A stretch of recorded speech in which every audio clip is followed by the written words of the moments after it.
রাদিয়াল্লাহু তাআলা আনহু একবার রাসূলুল্লাহ সাল্লাল্লাহু আলাইহি ওয়াসাল্লামকে দেখলেন যে তিনি শুয়ে আছেন। তো তিনি যে ঘুমিয়েছিলেন তার পিঠে দাগ পড়ে যায়।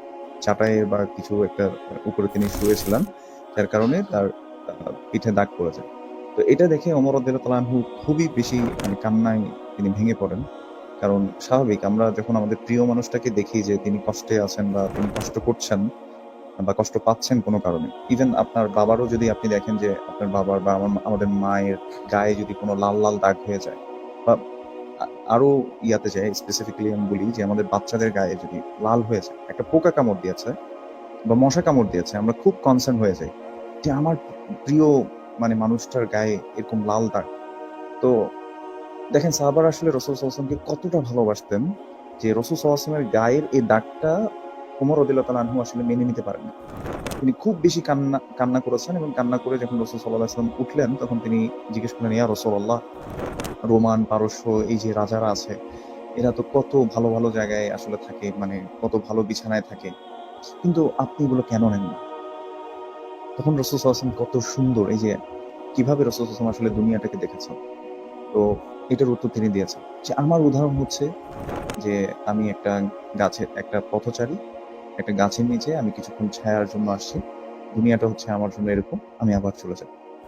তো রাসূল সাল্লাল্লাহু আলাইহি ওয়াসাল্লামের গোলটা আসলে একদম সেট ছিল। যে দুনিয়া আসলে এই যে দেখেন আমরা যখন যাচ্ছি আমাদের কিছু না কিছু আসলে দুনিয়ার জীবনে আসলে করতে হবে বা আমরা চলতে হবে। কিন্তু এটা আমাদের মেইন গোল না। রাসূল সাল্লাল্লাহু আলাইহি ওয়াসাল্লাম আমাদেরকে দেখিয়েছেন যে আমাদের মেইন গোল হচ্ছে টু প্লিজ আল্লাহ সুবহানাহু ওয়া তাআলা। আল্লাহকে খুশি করা। আমাদের মেইন গোল হচ্ছে, আমাদের মেইন হোম হচ্ছে আসলে জান্নাত। আমাদের সুখের জায়গা হচ্ছে ওখানে। এজন্য আ সম্ভবত ইমাম মালিক অথবা ইমাম আহমদ, আমি ভুলে গেছি, আপনি আমাকে একটু কারেকশন দিয়েন। উনাকে যখন হুম। জিজ্ঞেস করছেন যে আপনি কেন এত বেশি পরিশ্রম করেন? তখন তিনি বলেছিলেন যে আমি একেবারে কবর পর্যন্ত মানে আমার এই পরিশ্রম চলবে। যতদিন না আমি কবরে যাচ্ছি ততদিন পর্যন্ত আমি পরিশ্রম করব। তখন আমি শান্তি পাবো বা আমার শান্তি হচ্ছে ওখানে। এইভাবে সুবহানাল্লাহ। মানে সালাফরা এবং রাসূল সাল্লাল্লাহু আলাইহি ওয়াসাল্লাম দুনিয়াটাকে এভাবে দেখেছেন। তো আমরা যদি দেখি আ আ আমার মনে হয় আমরা ১ম হাদিসটা একটু পড়তে পারি। যেটার জন্য আসলে আমরা দুনিয়াকে সবচেয়ে বেশি প্রায়োরিটি দিই। সেটা ১ম কারণ হচ্ছে যে আমরা মনে করি যে রিজিক এটা আমাকে অর্জন করতে হবে।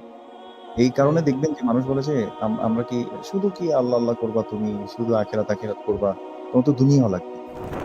তুমি তো সুবহানাল্লাহ। দুনিয়া অর্জন করতে হবে। কিন্তু দেখেন রাসূল সহিহ। সাল্লাল্লাহু আলাইহি ওয়াসাল্লাম এটাকে একটা সাবাব হিসেবে দেখেছেন। মিনস হিসেবে হুম। দেখেছেন যে এটা আমার হবে আখিরাতের পাথেয়।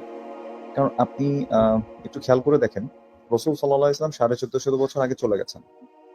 সাহাবারা ধরেন যে আরো ১০০ বছর তারপরে ১৩৫০ বছর আমি ধরলাম যে সাহাবারাও চলে গেছেন। একটা সময় তারা ছিলেন। প্যারালালি একটা ওয়ার্ল্ড যাচ্ছে, হ্যাঁ? বারজাখি জীবনে, বারজাখে আছেন। হুম। সাহাবারা আছেন। এরপরের তাবেঈনরা আছেন, তাবেঈনরা আছেন। আমাদের দাদার দাদারা, তাদের দাদার দাদারা মানে এখনো শুয়ে আছেন কিন্তু কবরে। এখনো কিন্তু ডে অফ হুম। জাজমেন্ট শুরু হয় নাই, পৃথিবী ধ্বংস হয়নি। এতগুলো বছর কিন্তু দেখেন ওনাদের লাইফ টাইমটা কতদিনের ছিল? ম্যাক্সিমাম সুবহানাল্লাহ। 60 ইয়ার্স। রাসূল সাল্লাল্লাহু আলাইহি ওয়াসাল্লাম বলেছেন যে আমার উম্মতের বয়স হচ্ছে 60 to 70 ইয়ার্স। তো এই হুম। বয়স আসলে এটা পুরোটাই হচ্ছে ইনভেস্টমেন্ট। রাসূল সাল্লাল্লাহু আলাইহি ওয়াসাল্লাম এইজন্যই এটাকে এত প্রায়োরিটি দিয়েছেন। সুবহানাল্লাহ। সুবহানাল্লাহ। তো সুবহানাল্লাহ। এইভাবেই তিনি আসলে দুনিয়াটাকে দেখেছেন। রাইট। ইনফ্যাক্ট আমরা মানে ফার্স্ট হাদিসটা হুম, মানে শুরু করার আগে জাস্ট এটাই মনে করাতে চাই বিফোর উই স্টার্ট দ্য হাদিস, just to remind this that আমরা যার সিচুয়েশন গুলো এই হাদিসগুলোতে পড়বো, ওয়াল্লাহি he was the prophet of Allah, the most beloved to Allah সুবহানাহু ওয়া তাআলা। আমরা যাতে এটা ফিল করি, এন্ড আমরা দেখবো যে হাউ হি ডেল্ট উইথ দিস দুনিয়া। সুবহানাল্লাহ। মানে how he looked at this দুনিয়া, হাউ হি মানে কিভাবে এই দুনিয়াটা চেয়েছেন আল্লাহর কাছে, আমরা সেটা দেখবো হাদিসগুলোর মধ্যে। আমরা প্রত্যেকে যাতে I want to re-emphasize this, আমরা প্রত্যেকে যাতে এটাকে, ইনফ্যাক্ট আমি আর ভাই আপনি মানে আমরা দুজনের জন্য কেউ বেনিফিটেড হোক না হোক, আপনারা আমার মনে করেন সেই আপনাকে আমি রাতে হোয়াটসঅ্যাপে কল দিছি and we are having that conversation, ইনশাআল্লাহ with that intention আমরা যাতে এই হাদিসগুলোর দিকে তাকাই এবং আমরা যেন দেখি। সো ইনশাআল্লাহ by the blessing and barakah of Allah subhanahu wa ta'ala